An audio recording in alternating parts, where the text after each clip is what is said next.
kadang-kadang kita harus berani juga keluar out of the box bisa berpikirnya kita, supaya bapak-bapak harus juga menyampaikan ini timbul bencana ini faktornya ini gitu loh, misalnya kerusakan lingkungan.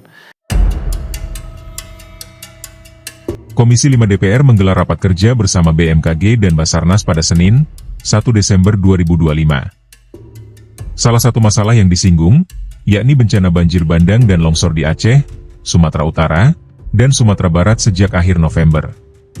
Ketua Komisi 5 Lasarus mempertanyakan mengapa 3 provinsi ini bisa mengalami bencana alam separah ini.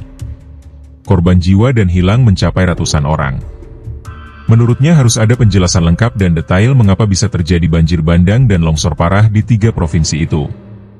Lasarus lantas menyinggung marak tambang ilegal. Ia menyebut, tambang ilegal juga menjadi pemicu kerusakan lingkungan. DPR juga menyoroti video viral gelondongan kayu di beberapa lokasi banjir bandang. Ada kayu yang tampak rapi potongannya. Asal-muasal kayu itu harus dijelaskan. Bahkan hingga Minggu, 30 November 2025, sore, jumlah korban tewas banjir longsor di Sumatera mencapai 442 orang dan 400-an lainnya hilang. Saya kepada Basarnas, memang persoalan di Basarnas ini, walaupun kita lihat Pak ya, sejauh ini kinerja Basarnas sangat bisa dipertanggungjawabkan lah. Dengan keterbatasan yang ada, Basarnas melakukan upaya-upaya dimanapun seluruh bencana yang ada di Indonesia ini ya, baik itu yang dari bencana alam maupun kecelakaan kerja, kecelakaan lalu lintas dan seterusnya, Basarnas itu selalu ada di lapangan. Quick response time ini Pak Kepala Basarnas tolong dipertahankan ya, karena golden time yang saya maksud tadi dari awal itu ada di Basarnas, tanggung jawab utamanya Pak. Ya, jadi kita punya waktu emas yang sedapat mungkin bisa kita manfaatkan dengan kalau kinerja golden time ini bisa kita pertahankan, quick response time yang seharusnya memang menjadi standar dari SOP kita itu bisa kita pertahankan, saya yakin akan ada banyak orang yang bisa diselamatkan. Kami selalu mendorong dari komisi ini dulu supaya Basarnas mendapatkan alokasi yang memadai. Namun demikian kami dapat informasi terakhir manakala anggaran Basarnas ini tidak ada Pak. Bang, seyogyanya saya dapat informasi kemarin Basarnas bisa menggunakan BA99 Pak ya, dari Bendara Umum Negara ya. Memang di lapangan saya dapat informasi terkadang Basarnas ini malah justru tergantung kepada Badan Nasional Penanggulangan Bencana. Itu situasi di lapangan ini memang menurut saya Pak Kepala Basarnas kalau memang ada ratas dan seterusnya ini disampaikan ada kesulitan. Karena topoksinya beda Pak. Basarnas dengan Badan Nasional Pencarian dan Pertolongan dengan Badan Penanggulangan Bencana itu dua topoksi yang sangat berbeda Pak.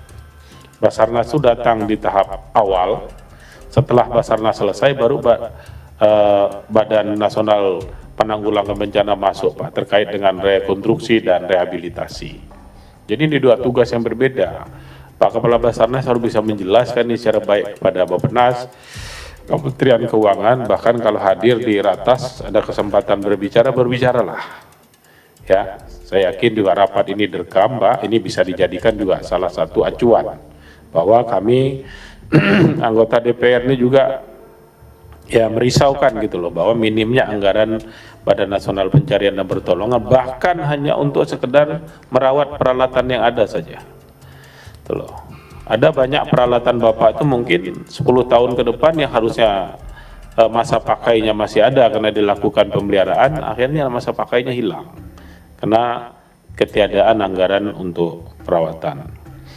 Itu kepada Basarnas. Kemudian juga harus disampaikan juga Pak Kepala Basarnas, kadang-kadang kita harus berani juga keluar out of the box bisa berpikirnya kita, supaya bapak-bapak harus juga menyampaikan ini timbul bencana ini faktornya ini gitu loh, misalnya kerusakan lingkungan, adanya hilangnya keseimbangan alam dan seterusnya, harus juga berani menyampaikan. Kita memahami hari ini Pak, tambang ilegal itu di mana-mana di seluruh Indonesia ini. Dengan harga emas yang begitu tinggi hari ini ya, ini tambang ilegal itu masif sekali Pak. Dan ini menurut saya salah satu juga faktor sehingga terjadinya kerusakan lingkungan yang masif ya. Demikian juga tambang-tambang bahan tambang yang lain. Saya rasa ini juga harus berani diutarakan. Karena lapangan ini kan, contoh kita lihat kemarin waktu kejadian ini, kita melihat tumpukan kayu begitu banyak Pak.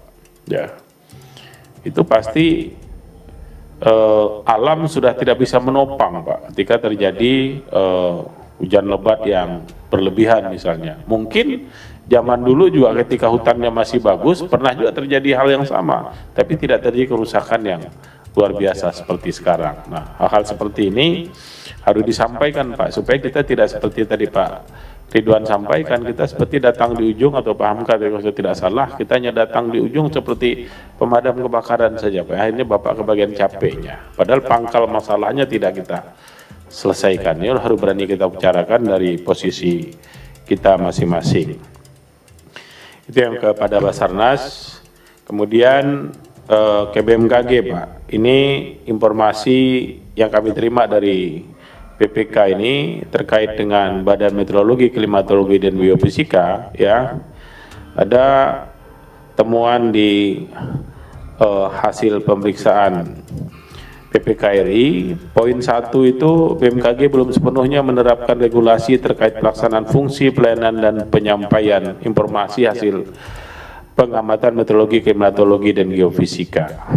Temuan nomor 6, pelayanan informasi BMKG dalam rangka peringatan dini bencana belum sepenuhnya efektif. Temuan nomor 7, pemanfaatan output sistem informasi hidrometeorologi, hidrologi, kemudian hidrogeologi terkait peringatan dini banjir, kekeringan, dan tanah longsor belum optimal. Ini hasil dari audit BPKRI. Oleh karenanya Pak, informasi ini menjadi penting. Apakah BMKG ini masih belum bisa menyajikan data yang maksimal kepada masyarakat? Ada faktor keterbatasan sarana prasaranakah BMKG ini?